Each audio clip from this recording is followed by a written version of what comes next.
beloved Boss Mike Cervera. Nakalabas na si Tatay James. Kalabas na si Tatay Digong. Yeah, thank you, Tatay so much. James! Kita nyo mga kababayan, dahil sa panlilinlang at panloloko netong mga hinayupak na mga pinapanood nilang mga vlogger at kung sino-sino pa dyan, kita nyo, nagiging resulta. Yes, guys. Nakalabas na si Tatay James. Kalabas na si Tatay Digong. Yeah, thank you, Tatay so much. James! Tatay Diggs! So, Tatay Diggs, nakalabas na, Tatay Diggs namin. Eka, mga kababayan. Di ba? So, ganyan na nangyayari. Oo, sa kasinungalingan na mga ginagawa ng kampo ni Duterte. Yung mga mahihina, naniniwala. Yung mga tatanga-tanga, kita nyo, patuloy na binobola nila. Oy, nako mga kababayan. So, tayo mga kababayan, nandito tayo para ipaliwanag at ipamulat sila sa totoong dapat pinaniniwalaan nila. Pero mga kababayan, sa kasawiang palad, mukha yatang walang hanggan ang katangahan nila mga kababayan eh. Kaya sabi nga natin, wala eh. Ganon talaga sila maniwala kay Duterte at kay Sara. Kaya ayan mga kababayan, ano pa nga bang magagawa natin, di ba? So eto na mga kababayan ko. Oo, puntan na natin to. Etong si Buday mga kababayan. Oo, binoljak ni Attorney Claire Castro. Oo, sabi ba naman mga kababayan, abay, bigay ka naman ng resibo. Yan mga kababayan ko, resibo. Pinakitaan po ng resibo ni Attorney Claire Castro etong si Aling Buday na nagrereklamo patungkol nga dito sa pagsunog ng mga illegal na droga ni Pangulong Bongbong. Opo, abay ang nagyabang ang Buday eh. Sabi ba naman ng Buday hindi trabaho ng Pangulo yung mag-photo ops. So yan mga kababayan, pinakitaan ni Attorney Claire ng resibo. Sabay sabi mga kababayan, o ngayon, eto resibo na ang nauuna dyan, nanguna, pasimuno, ang tatay mo. O, ngayon, ikaw naman ang magbigay ng resibo dahil ako, eto, resibo ko. Sabi ni Sara siguro, wala na ho. Naubos ko na ho yung confidential fund ko. Ha? O yung Sara, pukinang-ina. Mahiya ka naman kay Attorney Claire Castro. Di ba? Dapat mahiya ka. Biruin mo, pinakitaan ka ng resibo na parang feeling ko o sa tingin ko, parang pinagsasampal-sampal ka na ng harap-harapan sa maraming tao. Di ba? Alam naman natin na social media talaga namang milyon-milyon ang mga nanonood dito. O ngayon, yun yung mga nakapanood dyan at nakakita. Di parang pinagsasampal ka sa napakaraming tao na wala kang kalaban-laban ni Attorney Claire Castro. Ano? Ay nako, Buday, hanggang kailan ikaw ay magiging tanga? Naku naman, Buday, umalis ka na. Nakakahiya ka na sa mga Pilipino. Tapos sasabihin mo pa, ikaw pa nahihiya? Kung di ka ba namang gunggong talaga, no? Eto pa mga kababayan, balikan natin to. Pasok! Talumpati sa Australia, binanggit niya po na mayroong balita patungkol sa magagandang nangyayari sa ekonomiya. Pero sabi niya, yun ay sa papel lang. It means, inamin niya na mayroong papel. May resibo. May patunay na maganda at gumaganda ang ekonomiya. Correct? Hindi ito chismis. Yun, kita mo. Alam mo, Buday, no? Halatang halata na yung pagkabobo mo. Dahil dito kay Attorney Claire Castro. Sa mga sagutan nyo pa lang na dalawa, walang-wala ka na. Oo. Abay, sa totoo lang, kung ako lang yung kalagayan mo, kung ako lang abay, siguro hindi na ako nagpakita sa social media. Oo. Tulad ni Harry Roque, mga kababayan ko, hindi nyo ba napapansin? Si Baklang Roque, abay bigla na lang nawala. Bigla na lang tumigil sa kakakuda. Hindi nyo ba napansin nyo, mga kababayan? O ako pa lang ang nakakapansin? Ano nga ho, comment dyan kung napansin nyo. O ngayon nyo lang nalaman sa akin to kasi ilang araw mula noong napabalita, mga kababayan, na hindi na-aproban yung asylum niya sa Netherlands at pumunta nga doon sa The Hague at ay pumunta sa Germany, gumawa sila ng kalokohan nila ron, naningil sila sa mga OFW. After nun, wala na. Hindi na nasundan, mga kababayan. Hiha! Parang, eto tingin ko may iniiwasan na. Alam nyo, mga kababayan, tingin ko may iniiwasan na. Iniiwasan mo na ba, Roque, yung warrant of arrest mo? Ha? Bakit bigla kang nawala? Hindi mo na ba tutulungan si Buday? Oo. Kawawa ka naman. Kawawa naman si Buday. Di ba? Wala nang Harry Roque na maingay. Na lagi na lang halos araw-araw yung mukha mo makikita sa social media. Na anong sinasabi? Napaulit-ulit. Yung bang sumasayaw ng ngang bangag, ngiwi. Ha? Butod. Ngayon, dapat siguro, sayawan ninyo. Na ang sasayaw natin, mga kababayan, kalbo. Kalnot. Butog. Bading. Bakla. O ano na? Oo, joke ko lang yun Haring Becky, ano na nangyari? Bakit tila ba nawala tong si Roque, no? Natakot kaya? Ano sa palagay po ninyo, mga kababayan ko? Paki-comment nga kasi etong mga halos mahigit 1 linggo na hindi ako sanay ng ganyan na tahimik ang isang Haring Becky. Tago na? Nagtatago na ba? Hindi na po pwedeng magpakita sa social media, baka mabuking kung saan ka? Nako! Roque, sabi mo noon hindi totoo yun. Meron na nga akong card ng Netherlands. Pinagkalooban na ako. Sabi yun, di ba? Gumaganon ba si Roque? Di ba? Pinagkalooban na ako ng aking card na nagpapatunay na ako'y pwede nang manatili sa Netherlands. Walang nga, Roque. Ginawa mong bobo itong gobyerno, lalong-lalo na DOJ. Hindi, meron silang mga pondo para isagawa. Meron silang mga koneksyon. May intelligence sila para gawin niyang malaman lahat kung ano yung mga dapat nila malaman patungkol sa'yo. Ngayon, paano ka na? Di ba, mga kababayan? Ano kaya mangyayari na sa kapalaran ni Haring Becky, mga kababayan ko? Wala na. Oy! Ano ba, mga DDAs? Baka naman magulat kayo si Roque nakauwi na nagsasalita na pasensya na ho kayo at kailangan ko lang gawin yun dahil inuutos ni Digunyo. Ay, shoutout pala sa inyong lahat. Nandiyan na si Jax Demolay, Josie Tango, Roy Perez. Opo, sa inyo pong lahat. Belga Cabera. Sorry, labo ng mata ko Maliit tong screen natin, mga kababayan ko.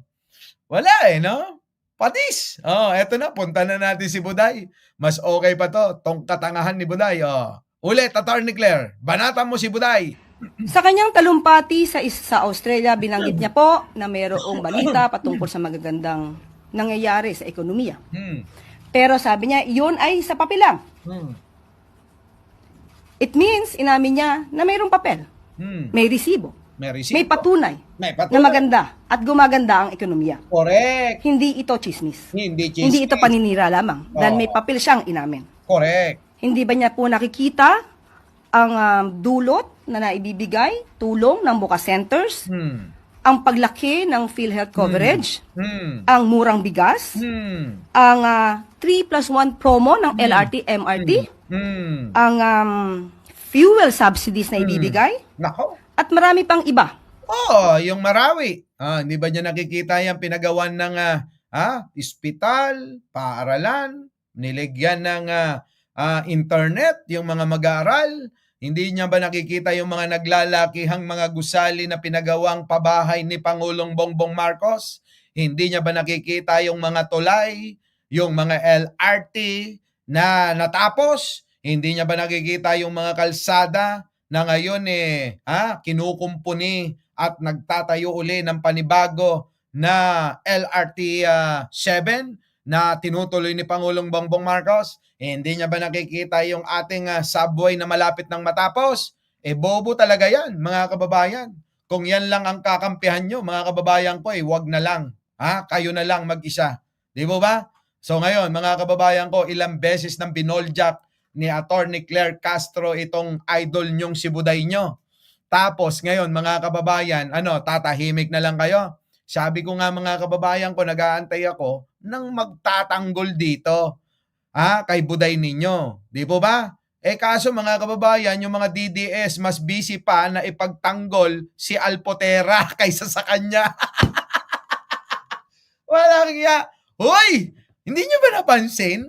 Mas busy pa na ipagtanggol nila si Alpotera kaysa kay BP Sara. Oo. Kaya nga mga kababayan, kung inyong maiisip, tila ba talagang may kakaiba kay Alpotera, no? Biruin ninyo, mas naging busy pa sila kay Alpotera, kaaroba, kaysa kay BP Sara nila, na binubugbog ni Attorney Claire Castro, sa kanyang mga pahayag na walang kalaman-laman. Eto ngayon, si Attorney Claire Castro lang pala ang makakasagot at rambulan niya. Wala Walang sinabi, mga kababayan tignan nyo itong pangangatwiran na isa uli, panoorin nyo, Eto, mga kababayan ko, Gusto ko ng bloodbath. Pero iba ang gusto ng mga experts and sila yung binabayaran ko. Ayoko magsunod ng pera. Para lang hindi makinig sa kanila.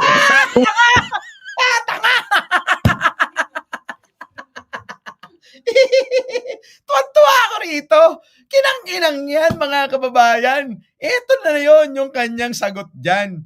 Dahil hinahanap na yung sinabi niya na magkakaroon ng bloodbath sa Senado. Tapos ito isasagot niya, gusto ko talaga ng bloodbath Kaya lang yung mga abogado ko ayoko naman mag-aksaya ng binabayad sa kanila. Gunggong!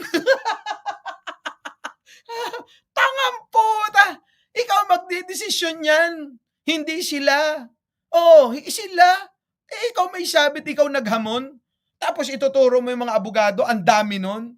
Di dapat sila na yung dalin mo doon sa Senado, sa impeachment trial mo, para, mas marami kayo.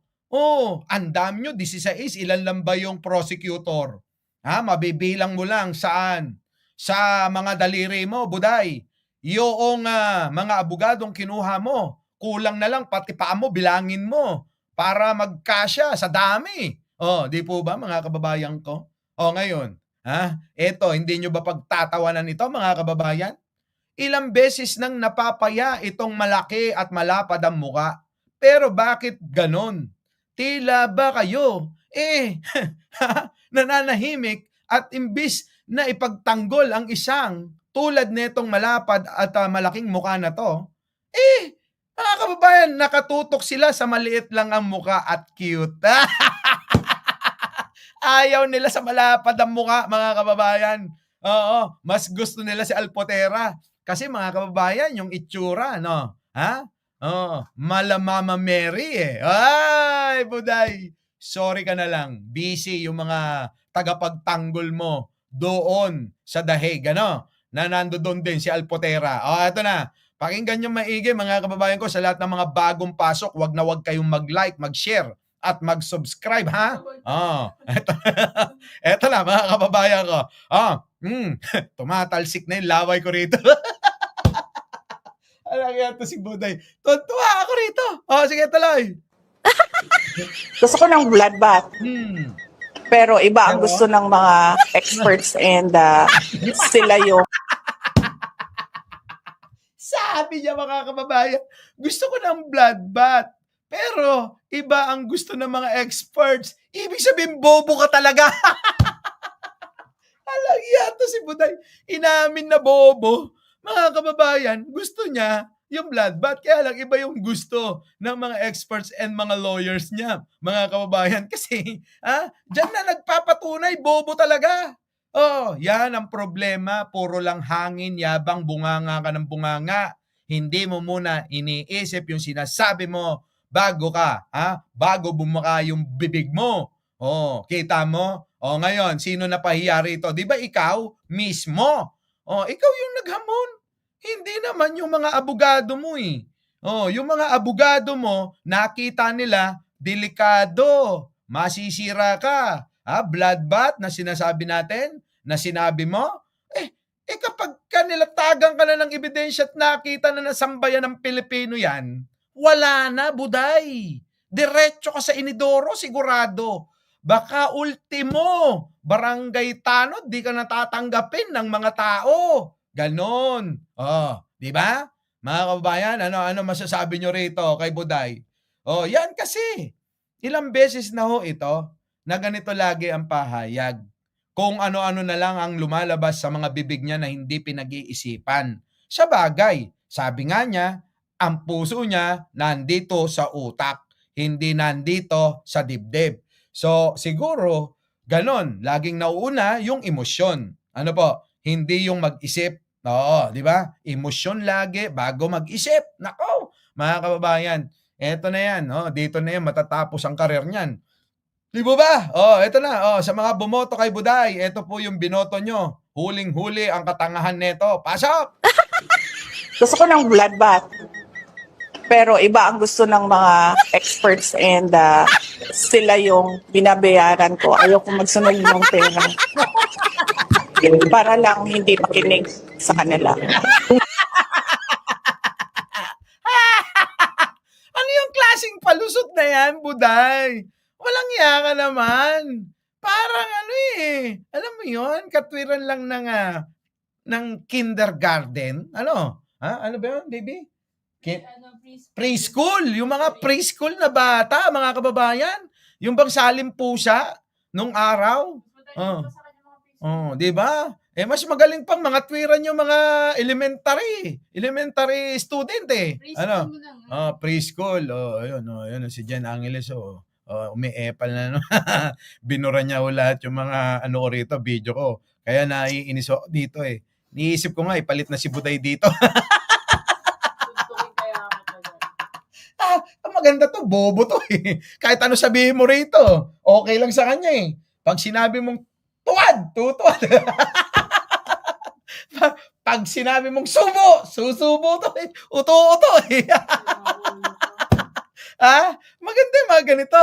Ito na mga kababayan ko eto pa. Ano pa ba yung mga nandito? Kaya alam nyo, hindi na ako nagtataka kung bakit mga kababayan ang mga DDS unti-unti nang natatauhan at nag-iiba. Di po ba?